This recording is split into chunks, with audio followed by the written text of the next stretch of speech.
Hi, today I'm so delighted to have Irma Wang joining us to share her Pro-Am dance competition experience. So Irma has been a finalist in Embassy Ballroom and third in Ohio and Manhattan, which is a national competition, and also just won the Harvest Moon competition in the open gold category. So is a very accomplished Pro-Am dancer. So thank you for joining us to share her experience and her journey, how to become a good Pro-Am dancer. Thank you, Irma, for joining us. Thank you for having me. First question is, what is your biggest accomplishment in this journey? Yeah, so I would just start off by saying that, before I became a mother, when I was younger, I did open A. And then, stopped for a while when I had my baby, and for a few years actually. And then when I came back, I was in the B category. I got older. so, I've kind of seen the progression as my personal journey, having experienced what it's like to dance in A and what it's like to dance in B over quite a long period of time since my late 20s until now. And it's been an incredible ride. And I would say the biggest accomplishment and the biggest challenge happened this year in 2021 at the same time. Wow. Mm-hmm. Yeah. The reason is because, I think the pandemic was a great, they call it a great reset. And it was for me as well, because you had a lot of time and I was thinking, what do I want out of dancing? It's very, very comfortable to kind of stay where you are, status quo. You're on this like wheel, right?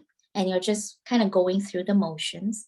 But I had time to rethink. And so I decided to start on a new Pro-Am journey with a new pro instructor based in New York. And I'm in Chicago. Wow. Yeah, that's a long distance, relationship. Right. So logistically, I would say making that decision is, challenging, right? Just from a logistics perspective. At the same time, though, I will also say that, when people ask me, how do you manage that?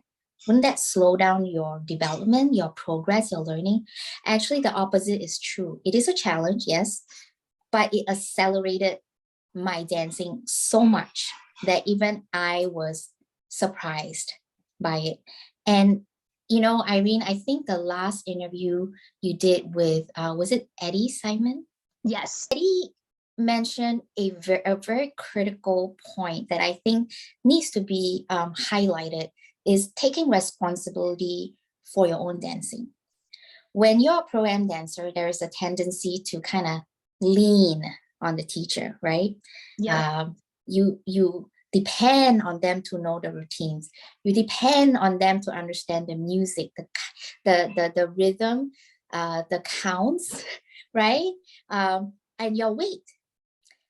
But the thing is, when I started dancing with Daniel, who's a fantastic dancer, professional dancer in New York, and because of the time we have apart, I am forced to work on my own, right?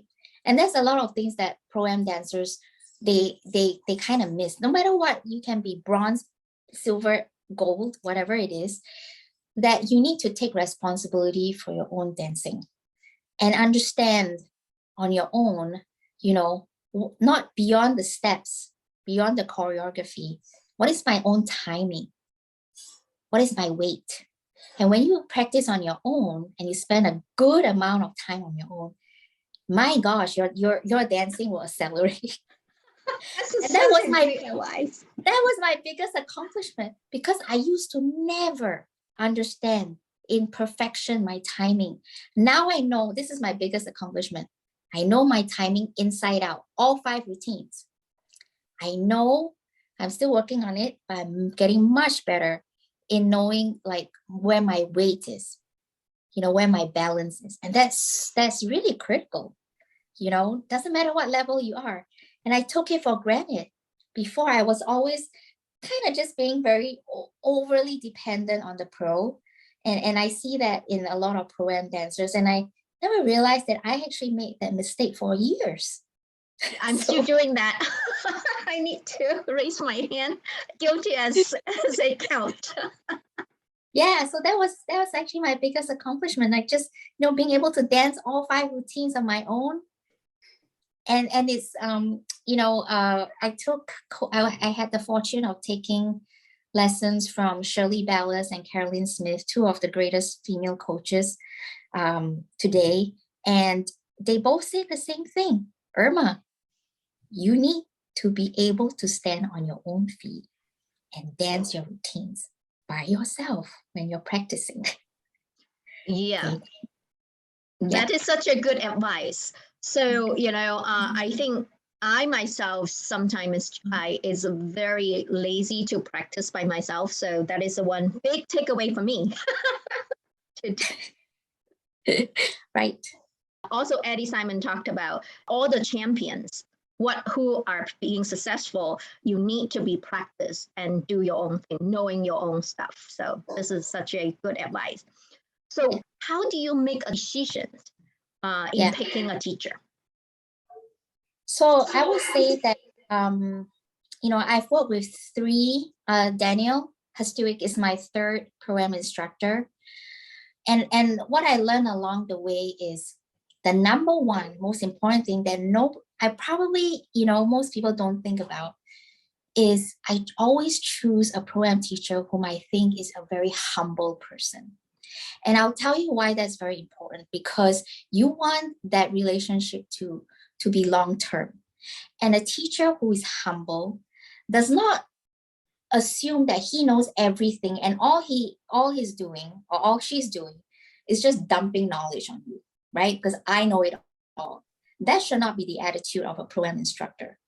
The pro-am instructor needs to grow with the student, because not all everybody learns differently at different pace. There's different approaches, right? What works for me may not work for you, may not work for other people, right? And so, a humble pro-am instructor will recognize that and be willing to teach at a pace and grow with the student. Because remember, this is a partnership. This is not a university lecturer. This is a partnership. When you're on the floor, it's not a teacher-student anymore.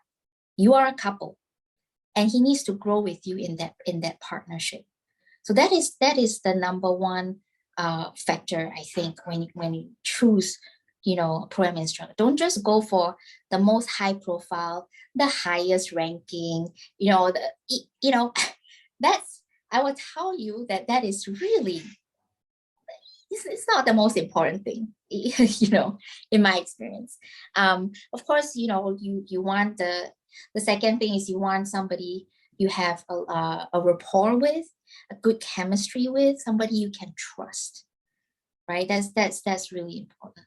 That trust factor it ties in with the humility. Somebody, I find that even in the business world that I work in, the people I respect the most are very humble. They are the people I can trust. And so in dancing, it's the same way. Totally. I think no matter what you do, live and dancing is so much similarity. I'm not sure. I found that so much taught me so much of, humbleness and trust the partnerships or listening to the partner, all these things that are actually reflecting. And a lot of things that I cannot do well in dance competition is the same thing that I don't do well in life, that, sometimes I do things so quick and then I'm not listening. Yes. And that is my teacher keep reminding me, and the thing mentality can be improved through dancing to improve our life. Oh, absolutely. Yeah. So thank you so much. Anything else you want to share in your journey that is a benefit for any pro-am dancers? I think in terms of, if you're a competitive pro-am dancer, like I've already said, really dedicate a healthy amount of time to your own solo practice, right? Be able to dance your own routines by yourself, even with slow music. Do it. And I think the second thing is you shouldn't just assume that you can get better by spending hours and hours at the studio. If you can, and you have the ability to spend some time doing other sort of exercises that helps with stamina building, cardio, flexibility, do some Pilates. I don't know, whatever rocks your boat. But you need something outside of dancing to kind of prepare you for the physical nature of this sport, right? It's just spending hours and hours at the studio it's not going to be enough. It's just like any other professional athletes. Like a tennis player doesn't just play tennis. I mean, they do other workouts, so it's the same thing. I would say that, yeah. Great. Thank you so much. It really is athletics. It really is a sport that we're working on, but it's with the art. Thank you. Thank you.